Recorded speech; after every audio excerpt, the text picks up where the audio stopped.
Good morning. Welcome to the best place to be on a Sunday morning. This Sunday morning, I mean just days before International Women's Day, here as our interfaith friends are celebrating Lent and Purim and Holy. Here as the month of our annual pledge drive opens on this day when we welcome new members and when we pay homage to the joy of being human. There is so much to celebrate. Let's begin with the words of Amy Lloyd. Today, I want to greet joy without a trace of suspicion. I want to open my eyes to the light without a blink of dread. I want to look at my past without a whisper of shame. I want to look at my future without a hint of fear. Today, I want to dance without pausing to think. I want to belly laugh without caring who hears. I want to open my arms and twirl in the sun until I fall breathless, free to be myself, full of joy that I open to allow, completely letting go, even without a smidge of suspicion or a wink of hesitation. That's my intention. It's what I want. Here, together with an intention to live with joy, let us begin.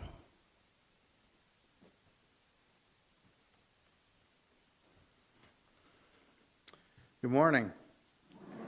Welcome to Unitarian Universalist Church West. It's a joyful thing to be together as a loving community gathering in and among so many different spaces here in the UUCW sanctuary. And with those of you joining us virtually as well, welcome all. You'll notice a change in your order of service. This is my I am Spartacus moment because I am not Lynn, I am Larry Hawley. And I also serve on your board of trustees as well. No, not that. Last week, we kicked off our pledge campaign, and throughout this month, you'll be hearing more about that.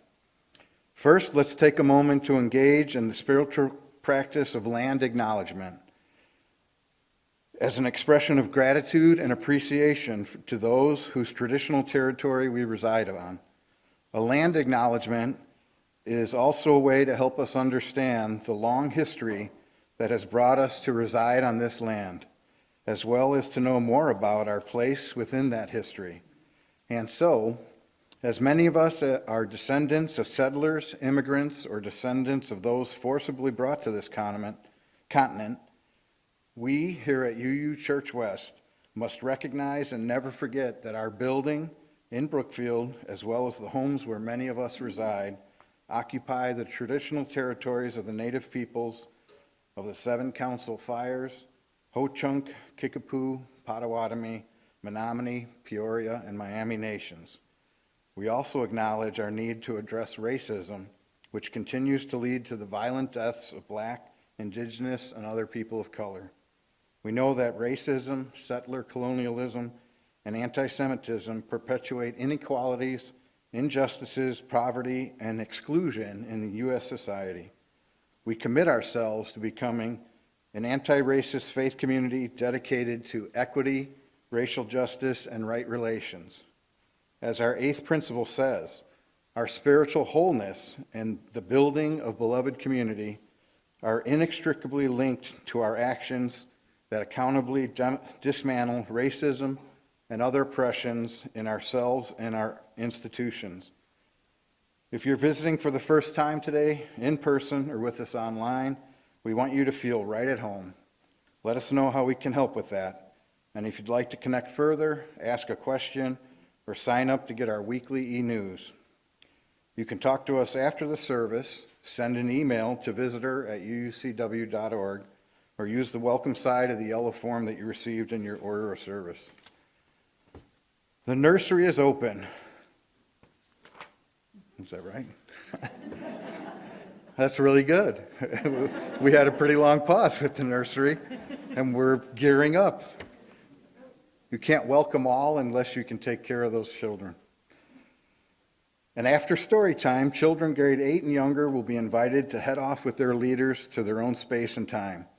The worship exploration table is here at the side, and in the carpet in front of you is available for spreading out and getting comfortable. In addition, the service is streamed into the community room, so if you need even more space, please make use of that. There's coffee social time after the service today, and we hope you'll stay and chat, and especially to welcome our new members. I'll be there and happy to answer any questions that you have. And here's a challenge for each and every one of you. Make a point to talk to at least one person that you don't know. Building beloved community is up to all of us. I don't know which announcements to highlight. I think the Earth Spirit dancers are going to be dancing, and anyone who's interested, I pledge to do it sometime, so you can see me.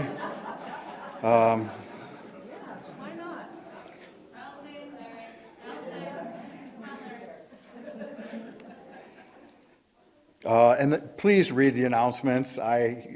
Believe it or not, your board reps prepare for this, and I did not prepare. It really is a privilege to gather together and to tend to things that provide us meaning in our daily lives. You all are welcome here. Now let's light our chalice.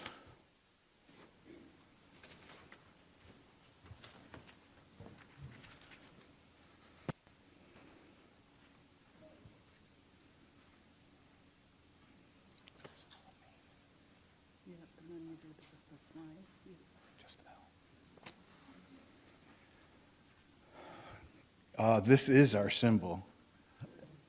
I like it. I have a few different sizes at home, and I hope all of you have a small one or a medium-sized one or a large one at home, because I think you bring the spirit of this community when you light it and you start something.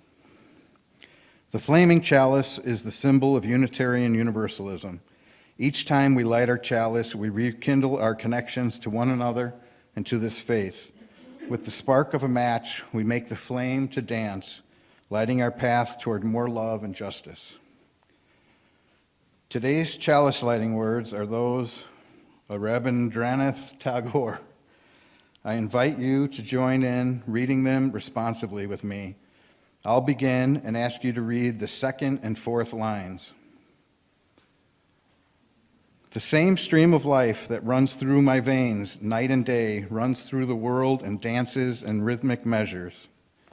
The same life that shoots in joy dust of the earth in numberless blades of grass and breaks into tumultuous waves of leaves and flowers. It is the same life that is rocked in the ocean cradle of birth and death in ebb and in flow. I feel my limbs are made glorious by the touch of this world of life.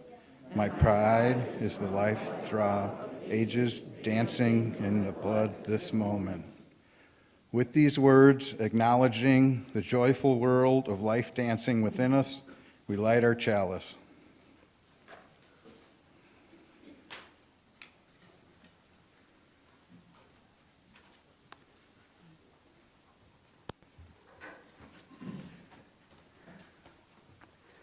So let's sing. And for those of you who are up for it, you'll also get your morning calisthenics. The song is called Alleluia, Alleluia. It's in the gray hymnal at number 367. We're going to do it several times through.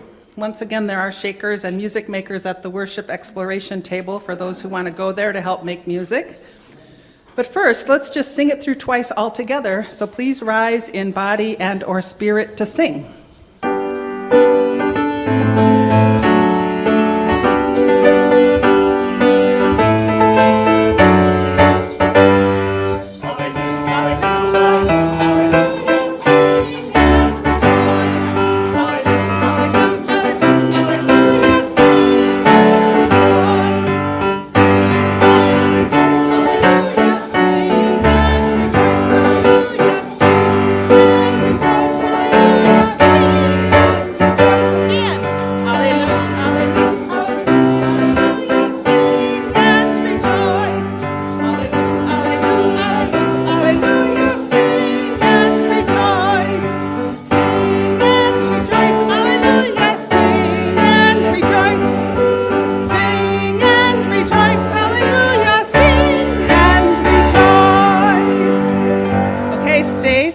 just a moment. Now we're going to do it a different way, and Ruben's going to help. Ruben's going to work with those on the south side of the room, and I'll work with those of you on the north side, and you can split yourselves wherever you like. And what happens is one side gets the Alleluia, and one side gets the sing and rejoice. And to make it even more complicated, you should only stand when you're singing. Okay? So, are you going to do the Alleluia to start with? I'll do the Alleluia. Okay, so sing and rejoice, you can sit down. All right, south side, here we go. Hey. Alleluia, alleluia, alleluia, alleluia. Sing and rejoice. Alleluia, alleluia, alleluia, alleluia. Sing and rejoice. Sing and rejoice. Alleluia. Sing and rejoice. Alleluia. Sing and rejoice. Alleluia. Sing and rejoice. All right, we're switching.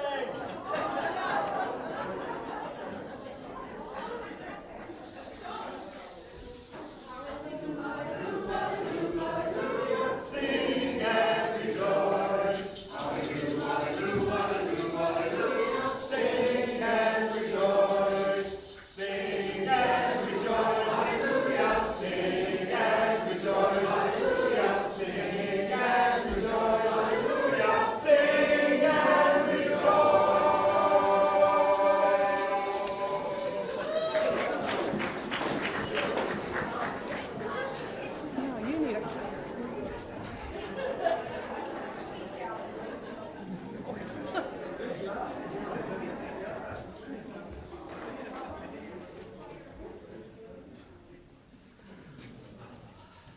Good morning. I'm Dave Cicero, Director of Lifespan Religious Education here at Unitarian Universalist Church West.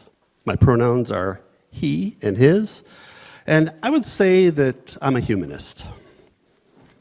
Now, I understand that to mean that human beings are motivated to do good in this world for the sake of all beings living in it. Now, is that a hopeful or idealistic attitude? I suppose so, but it's one that feels natural, given how connected we are to everything. Humanists are driven by compassion, or the idea that all people are basically equal regardless of what they believe, who they love, where they're from, where their ancestors are from, or what color their skin is. This means I also reject the idea that there are different races of humans. But try telling that to the clerk at the DMV when you're renewing your driver's license. I did once. My application was handed back to me. It said, "Sorry, bud, you gotta choose one of the ones there on the list." So,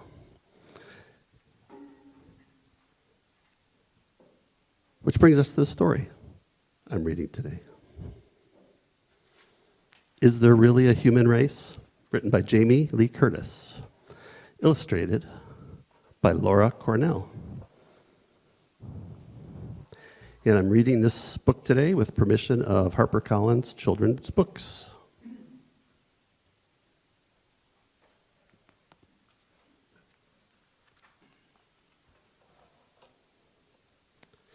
Is there really a human race? Is it going on now all over the place? When did it start? Who said ready, set, go? Did it start on my birthday? I really must know. Do I warm up and stretch? Do I practice and train? Do I get my own coach? Do I get my own lane?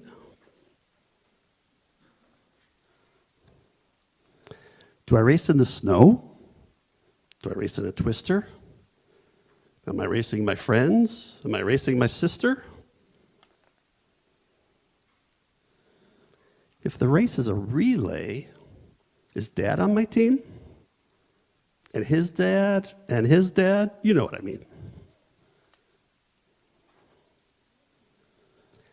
Is the race like a loop or an obstacle course? Am I a jockey or am I a horse? Is there pushing and shoving to get to the lead? If the race is unfair, will I succeed?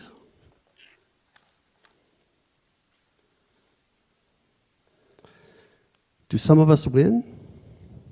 Do some of us lose? Is winning or losing something I choose? Why am I racing? What am I winning?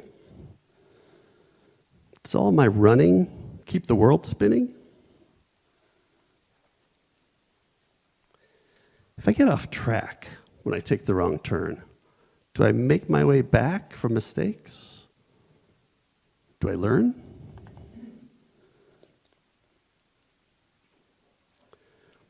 Is it a sprint, a dash to the end? Am I aware of the time that I spend?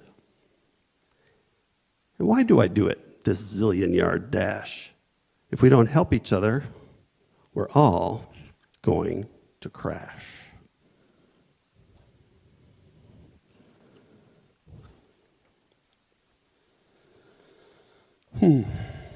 Sometimes it's better not to go too fast.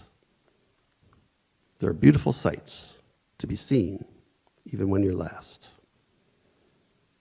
And shouldn't it be that you just try your best? And that's more important than beating the rest? Shouldn't it be, looking back at the end, that you judge your own race by the help that you lend?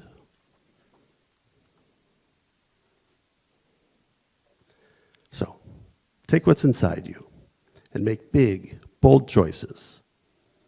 And for those who can't speak for themselves, use bold voices.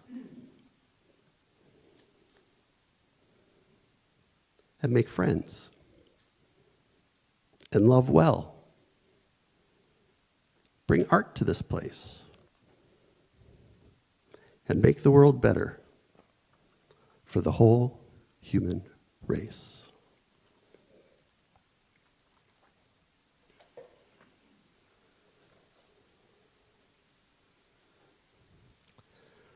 Of course, it takes a child's voice to ask that obvious question. What does racing have to do with being human? And shouldn't it be that doing your best is more important than winning? And judging your performance should be based on the help you give to others? And speaking up for those who can't speak for themselves? So what does being human or humanist mean to you? I know part of it needs to be about keeping a sense of humor, and this silliness will continue downstairs in the children's religious education classes this morning. So I am going to invite Harold to come up to light the RE lantern.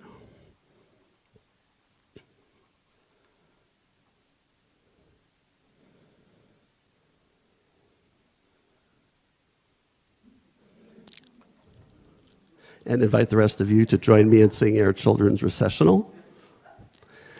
As you go, may joy surround you. As you go, go in peace.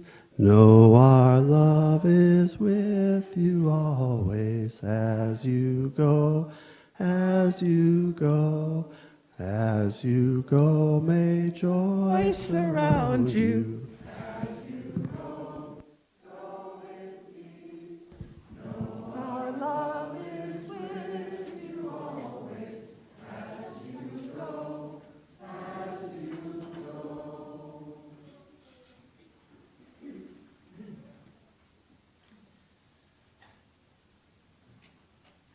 There you are. It is our pleasure to welcome and celebrate the people who have made the decision to become members of our congregation. Ann Deals here representing our membership committee, and I'm honored to lead with her in this welcoming ceremony. Good morning. You're gonna have to speak here. The decision to join this church is an important one, for it indicates a desire to make a change in how we lead our lives. It means we're members of a community that dreams together, works together, laughs together, and learns together. In a community, we welcome babies into the world, and when someone dies, our grief is shared too. At the heart are the relationships we create with one another, relationships dedicated to building the beloved community. Therefore, it is with great joy that we recognize our relationships with these newest members of our church community. And I will call their names and ask them to come forward. And Julie, where should they best stand? Right here, so that the folks at home can see you as well. So we have 4 folks coming up today. The first is Eileen Collins, Peter Geis, Kathy Murphy, and Patty Allwelling.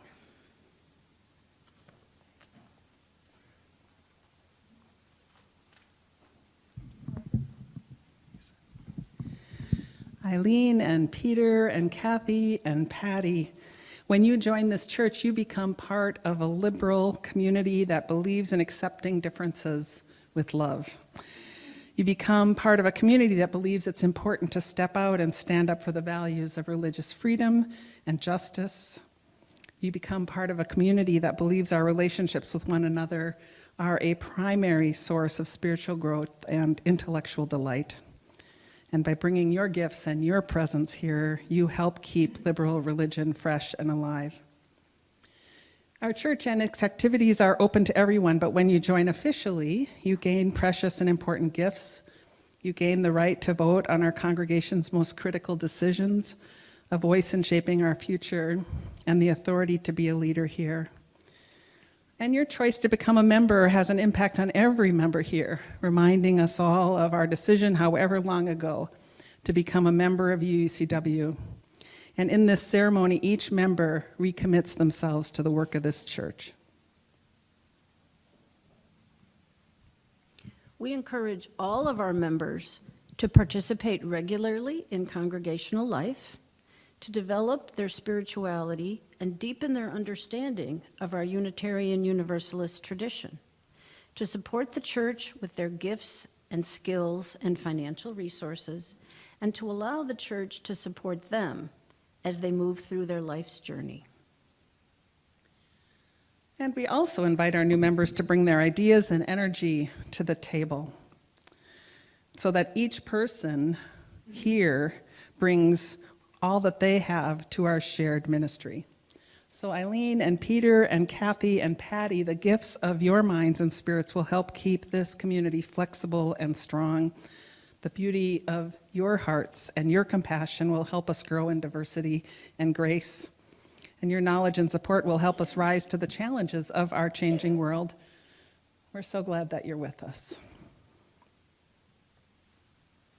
I'd like to invite all of our members, including our new members, to speak together our church mission statement, which is printed in your order of service. Unitarian Universalist Church West is a congregation of adults, youth, and children, diverse in identity and beliefs. We strive for honest, caring relationships that inspire and enable spiritual and ethical growth. We promote religious freedom and engage in a shared search for personal and collective meaning. We serve our larger world by practicing compassion and working for justice. So each of our new members is going to now sign our membership book as a symbol of their commitment to this community and our covenant. As they do so, Anne's going to hand them a welcome gift, which includes a coupon for free cookies after the service from our youth. And as they do that, Ruben's going to play for us.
And now, will those members present please rise in body and/or spirit to read with me the words printed in your order of service welcoming these newest members. We welcome you to membership in Unitarian Universalist Church West. Our lives are made richer because you are here.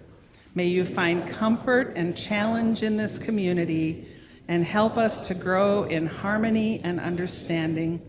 May you learn and grow here and help us to nurture compassion and action.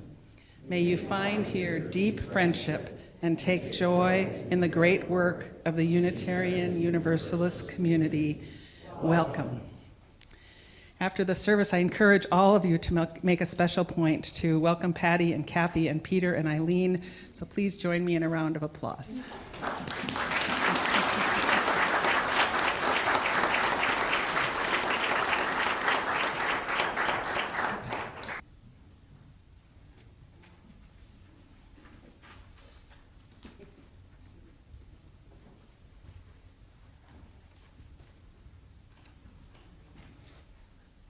It's so inspiring and heartwarming to have the new members join us. Thank you, Patty, Kathy, Peter, and Eileen. Welcome. Well, we have now fully immersed ourselves in our annual pledge drive. There was a kickoff event for leaders last Sunday. The pledge letters have arrived in our mailboxes, and we've all received an invitation to attend a cottage meeting in the next few weeks, a time for connecting with others in small groups to talk about why UUCW matters. If you have any questions about any of this or haven't received the information, please see Lynn or Jeannie or Vicky B., our church administrator, after the service. Last Sunday, you were encouraged to write a love letter to UUCW. There is love stationery out in the foyer and a mailbox where you can drop your letters, and lots more information in the e-news. Today, Jeannie Jarecki is going to share her love letter with us. Thanks, Jeannie.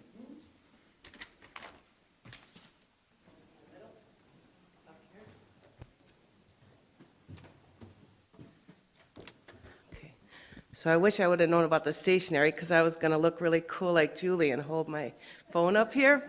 And I put my love letter in my notes, but then when I stuck it in my purse, it erased it all. But I had emailed it, so I can still do it. I did panic, though, for a bit, little sweat. This was actually super, super easy to do because of the feelings I have for UUCW. But recently my mom, Jerry, found a big envelope in her dresser, and on the outside of it was the word love. Well, she found it buried under a bunch of stuff, but anyways, she found this and it said love, and I'm like, what's in that? And she opened it up, and it was all cards and letters and notes and things she had collected over the years that were love letters to her, or love notes. And she moved in with me 5 years ago, and she packed up all these little things, magnets, things from kids, and put it in an envelope marked love. I thought, how wonderful. And so as she read through it, we were crying and laughing at these memories, and it was all of the things that people had shared with her over the years. And I thought to myself in reading the charge to write a love letter, that imagine how big the envelope would be for UUCW. It would be gigantic. And how many lives this congregation has touched. Not only mine in the short, brief time I've been here, but everyone that I talk about, and everyone I've talked to and heard about, people who have been here since the 60s and what it has meant to them. So my journey with UUCW began when I moved back here from Arizona. I spent 4 years there working and living in the Grand Canyon. Each day there I woke up with this pretty grand view. My office was actually on the rim. I lived on the rim.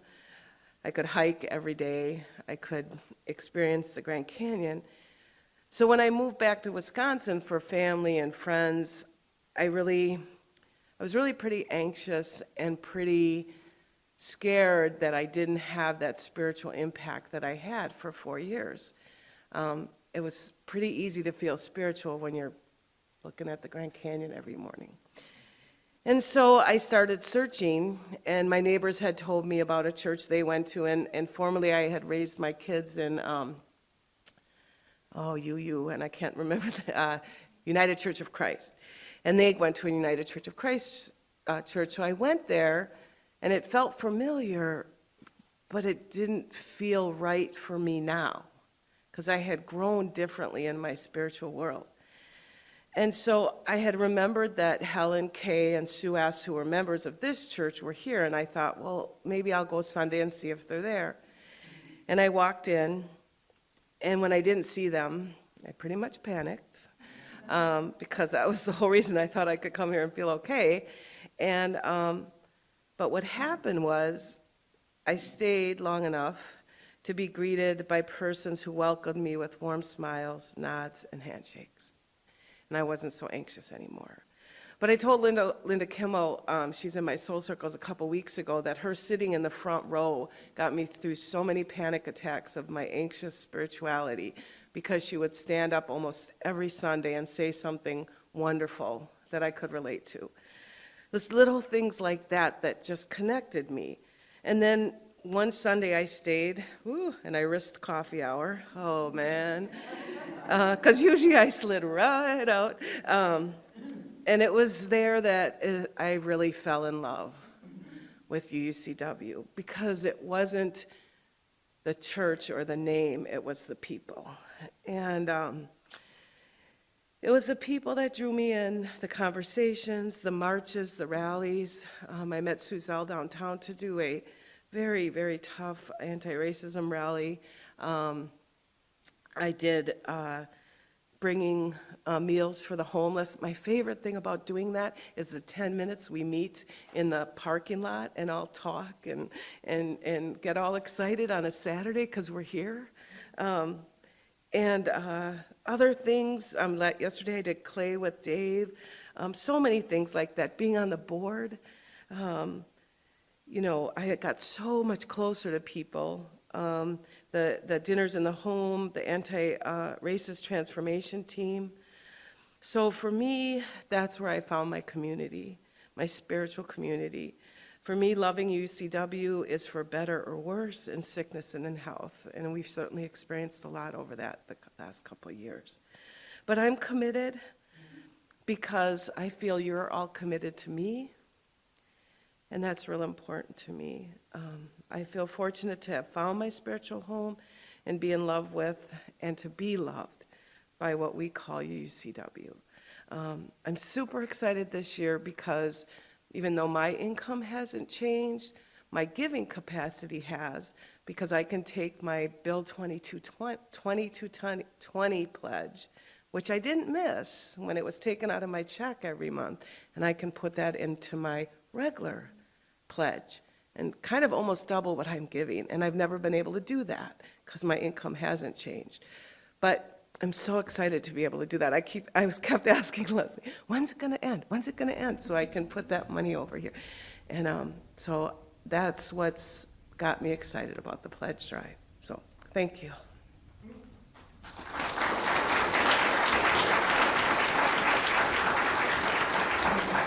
Thank you so much, Jeannie. That's beautiful and inspiring. And what will all the rest of you say in your love letter to UUCW?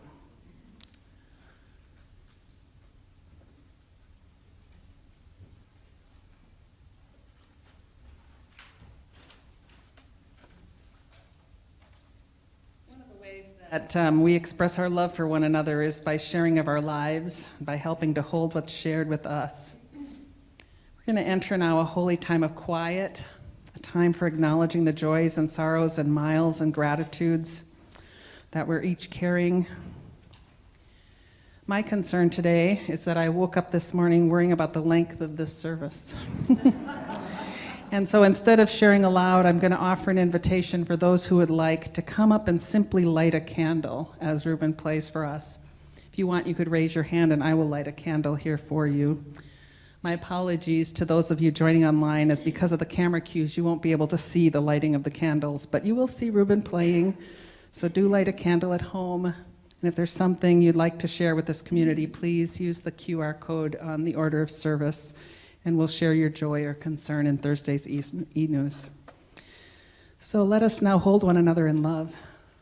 When the music ends, we'll spend a moment in silence until the bell rings.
Good morning. My name is Louise Verwert. My pronouns are she and her. It wouldn't surprise me if many of you are familiar with today's reading by Wendell Berry, because he is a beloved inspiration for those who would live joyful in community and in sacred connection with the earth. This poem contains the oft-quoted line, "Be joyful, though you have considered all the facts." It's titled Manifesto, the Mad Farmer Liberation Front. And just as a little aside, the first couple of lines are rather tongue-in-cheek. And then the rest of the poem is divided into two rather distinct parts. So just kind of listen for those things as I read. Manifesto, the Mad Farmer Liberation Front by Wendell Berry. Love the quick profit, the annual raise, vacation with pay. Want more of everything ready-made. Be afraid to know your neighbor and to die. And you will have a window in your head. Not even your future will be a mystery anymore. Your mind will be punched in a card and shut away in a little drawer. When they want you to buy something, they will call you. When they want you to die for profit, they will let you know. So, friends, every day do something that won't compute. Love the Lord. Love the world. Work for nothing. Take all that you have and be poor. Love someone who does not deserve it. Denounce the government, but embrace the flag. Hope to live in that free republic for which it stands. Give your approval to all that you cannot understand. Praise ignorance, for what man has not encountered, he has not destroyed. Ask the questions that have no answers. Invest in the millennium. Plant sequoias. Say that your main crop is the forest that you did not plant and that you will not live to harvest. Say that all the leaves are harvested when they have rotted in the ground. Call that prophet. Prophesy such returns and put your faith in the 2 inches of humus that will build under the trees every 1,000 years. Listen to carrion. Put your ear close and hear the faint chattering of the songs that are to come. Expect the end of the world. Laugh. Laughter is immeasurable. Be joyful that you have considered all the facts. So long as women do not go cheap for power, please women more than men. Ask yourself, will this satisfy a woman satisfied to bear a child? Will this disturb the sleep of a woman near to giving birth? So go with your love to the fields. Lie easy in the shade. Rest your head in her lap and swear allegiance to what is nighest your thoughts. As soon as the generals and the politicos can predict the motions of your mind, lose it. Leave it as a sign to mark a false trail, the way you did not go. Be like the fox, who makes more tracks than necessary, and some in the wrong direction. So practice resurrection.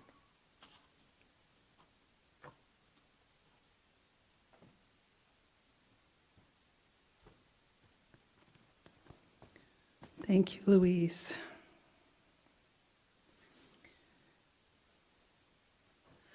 This is Jerry Kashmerick's sermon. He purchased it at the UUCW auction and he chose the title. He also brought in the statue that adorns our chalice table this morning. I believe it's a work of his own hands and apparently is something that he connects with joy, perhaps in the process of making it or maybe because it represents joy for him. Now, Jerry is in Florida, but promised to be with us online. Jerry, are you out there? I hope so. Jerry feels joy in being human and being alive. In his words, being human is an incredible, supercalifragilisticexpialidocious existence, both in and out of UUCW. And that's the message he hopes I'll convey to you all this morning. And that about says it all, right? Being human is supercalifragilisticexpialidocious. How or why should I even continue? You know, being given a sermon is rather like being given a premise to argue in debate club. Here, talk about this. Support this position, whether or not you believe in it, whether or not you have anything to say, just say something. Oh, and make it inspiring. Of course, being alive in this human body is an incredible experience, one that some would call joyful. Yet I think we misunderstand joy. It's not all rainbows and unicorns, it's more than that. For me, joy is about embracing the whole shebang, all of life, including the challenging stuff. As Khalil Gibran wrote, the self-same well from which your laughter rises was oftentimes filled with your tears. The deeper that sorrow carves into your being, the more joy you can contain.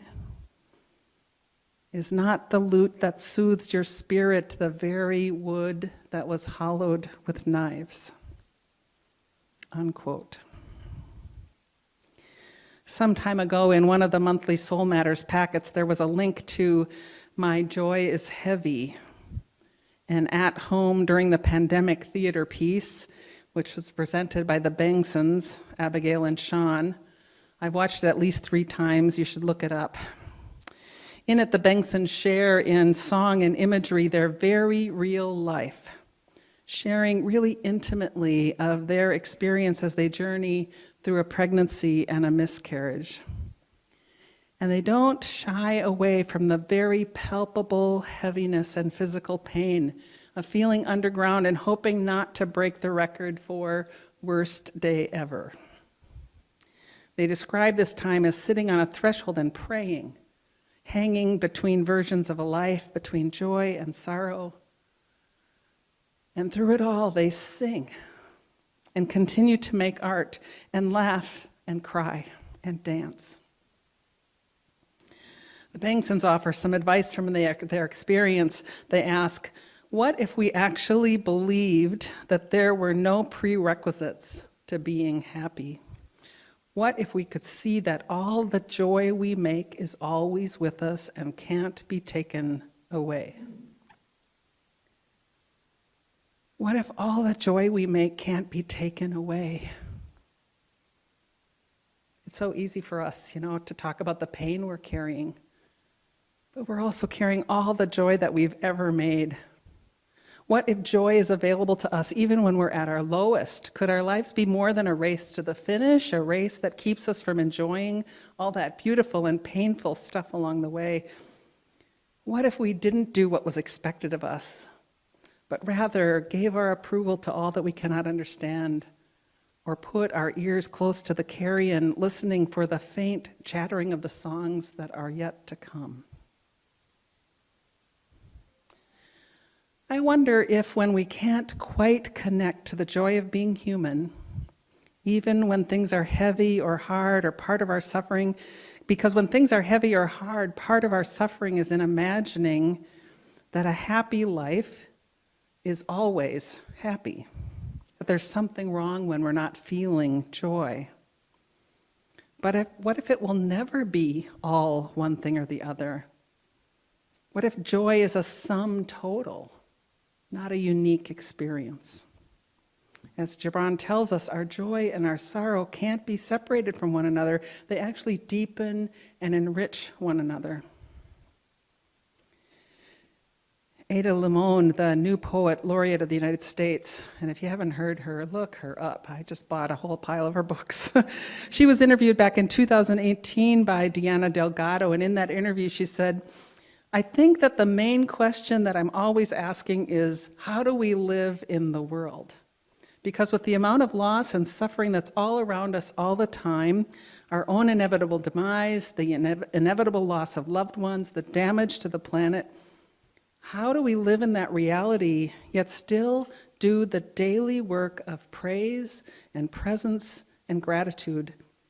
Like, how do I see the big picture and hold the world's pain and at the same time see all the bright edges of joy? Unquote. All the bright edges of joy, all around us, holding within it all that is. A joy that's enlarged and expanded by our willingness to take it all in.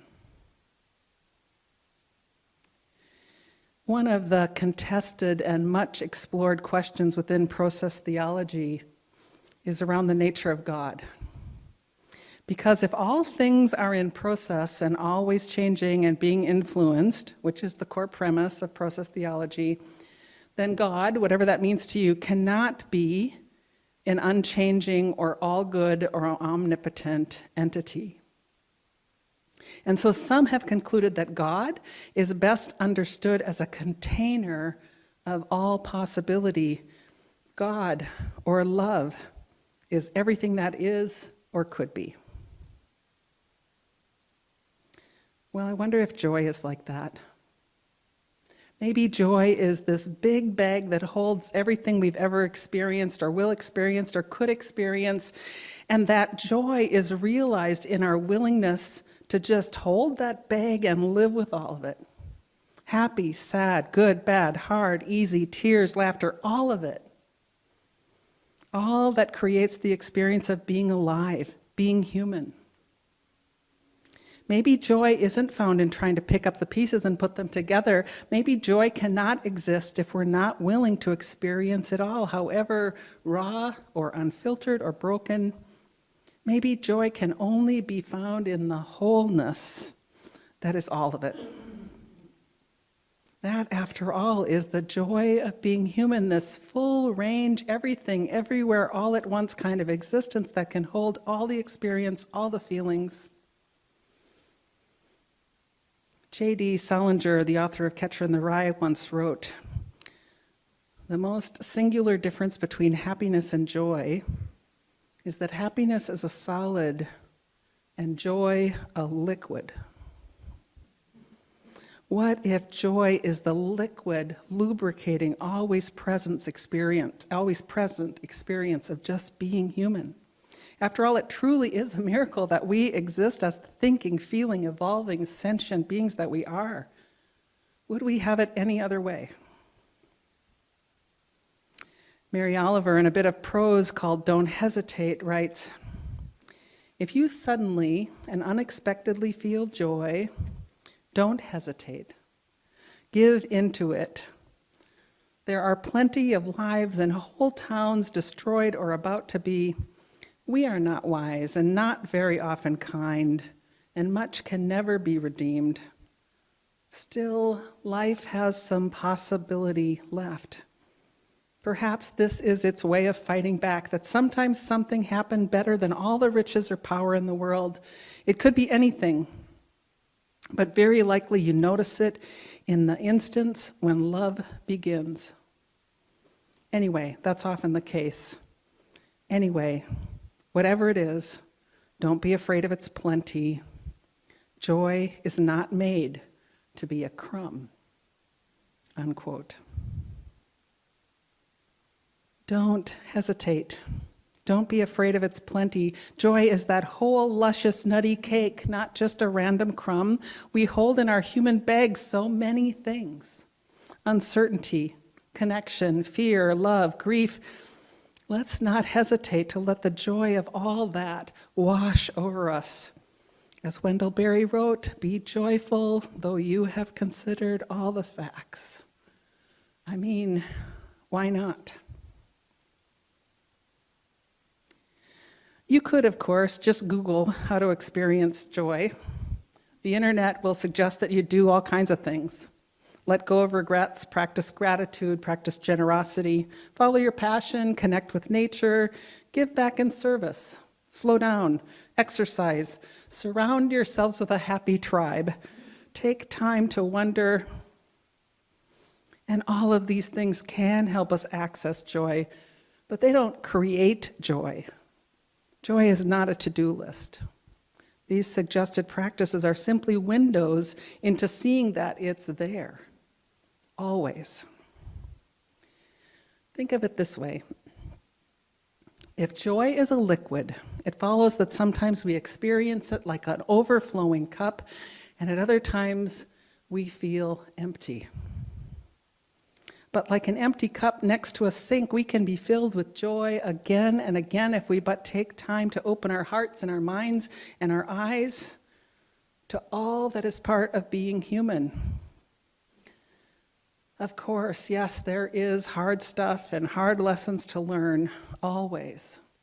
But there's also good, truth, beautiful, and life-giving stuff that's all around us, bright edges of joy. Life is truly a wonder. I wanted to close with a poem by Mary Oliver, who I consider to be one of the best human purveyors of joy ever, which was really a wonderful, joyful time because it took me into reading all kinds of her poems. And I had a really difficult time choosing just one, but in the end I did. Let yourself drink in her words. Feel the joy in this poem. It's called Happiness. In the afternoon, I watched the she-bear. She was looking for the secret bin of sweetness, honey that the bees store in the trees' soft caves. Black block of gloom. She climbed down tree after tree and shuffled on through the woods.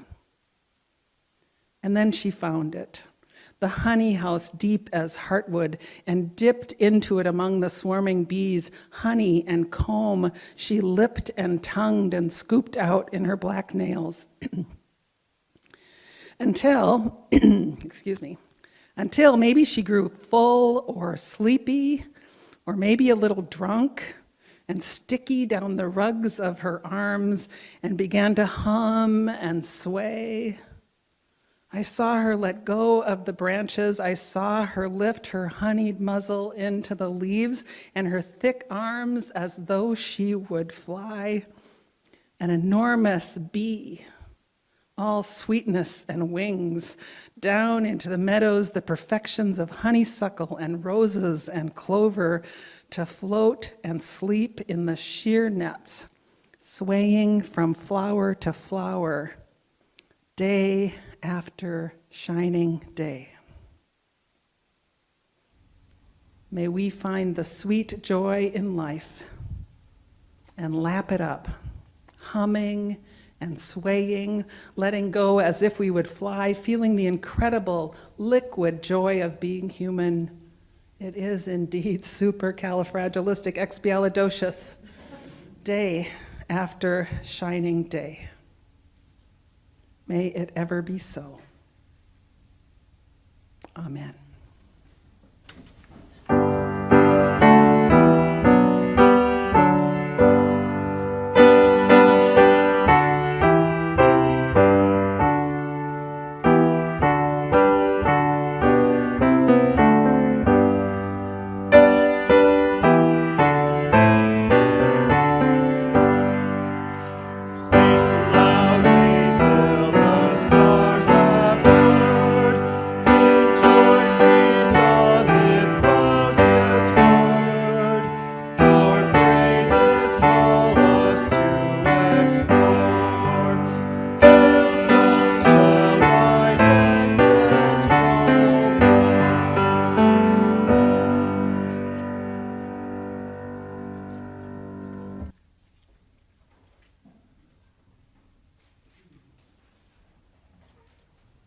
Nobody should die of HIV in this country. Yet, among African Americans, HIV is the 5th leading cause of death. This is a crisis that needs us to change, demands that we change the healthcare system.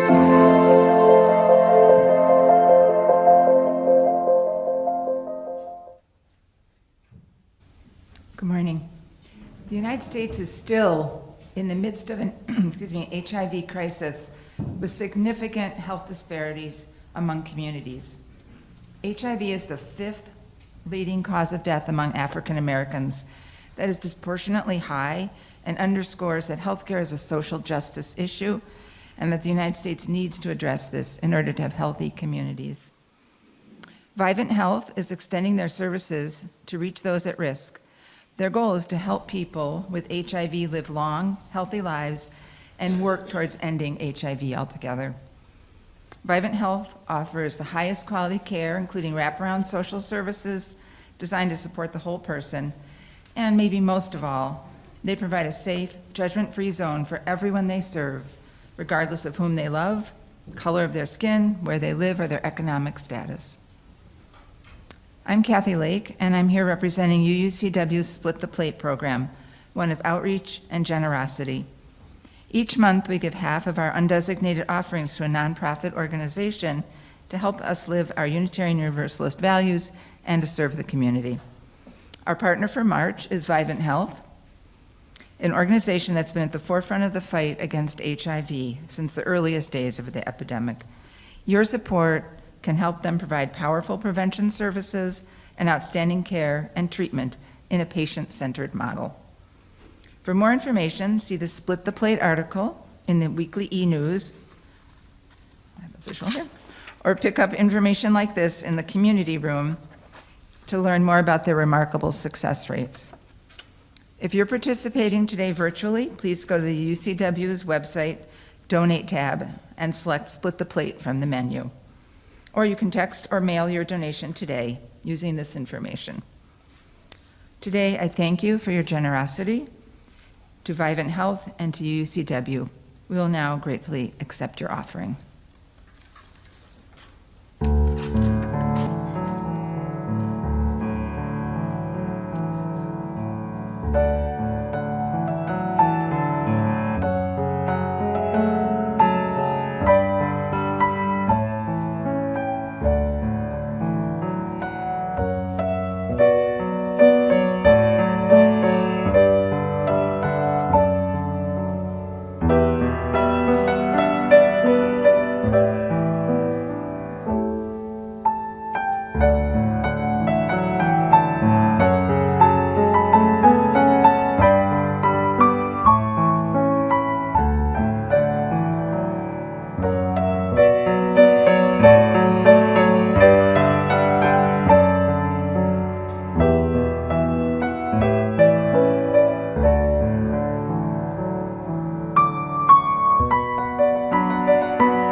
So we've reached that time when we need to sum up and then sing again before heading out into the world, hopefully excited and energized by being reminded of the availability of joy. Our cup overflows. The last few weeks we've included a spoken covenant to express our commitment to this faith, this happy tribe, a commitment that we carry with us throughout the week. I don't know the exact source of these words, except to say that they're a variation of covenants used across our faith, and they were used here for enough years to have been pasted into the back of our hymnals. My internet search found just one congregation currently using these words, but they're still not attributed, and that's the First UU Church of San Diego, who, because of their location, speak them in Spanish and then in English. We'll just do the English version today, and I invite you to join me. Aspiration. May love be the spirit of this church. May the quest for truth be its sacrament and service be its prayer. To dwell together in peace, to seek knowledge in freedom, and to help one another in fellowship.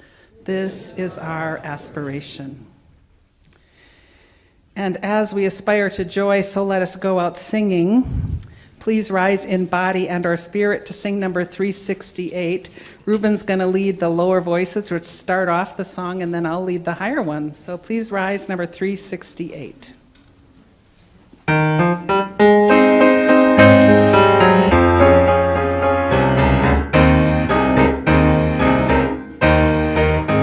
let us sing. Sing to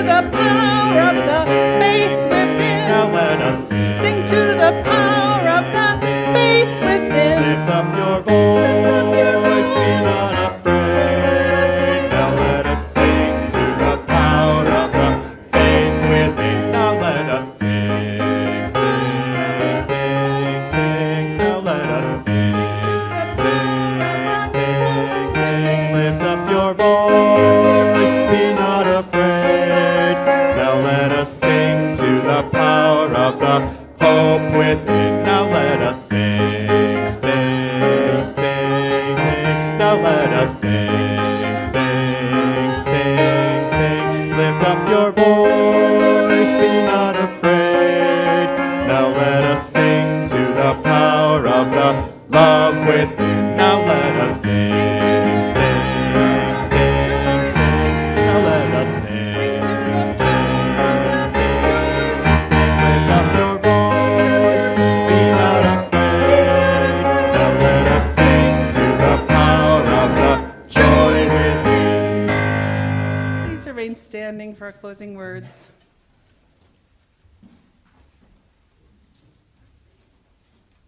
Take a look around. Reach out your hands and your hearts to everyone here. Want to offer a special thanks to Larry for stepping in at the very last moment. We had a little miscommunication about who was on deck today. Also want to just say a special welcome to Ken Kurtz, who's here with us today, who's one of our founding members and hasn't been here for 30 years or so. So wonderful for you to be here. He also is the person who designed this building.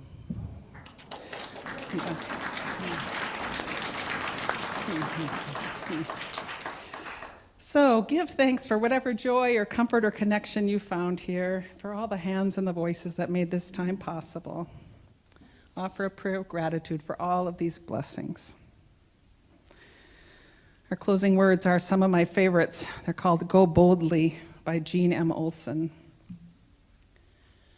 May you be brave enough to expose your aching woundedness and reveal your vulnerability. May you speak your deepest truths, knowing that they will change as you do. May you sing the music within you, composing your own melody, playing your song with all of your heart. May you paint, draw, sculpt, and sew, showing the world your vision. May you write letters, poetry, biography, slogans, graffiti, the great novel, laying bare your words to hate, to love and hate. May you love even though your heart breaks again and again. And until the end of your days, may your life be filled with possibilities and courage and joy. Amen and blessed be.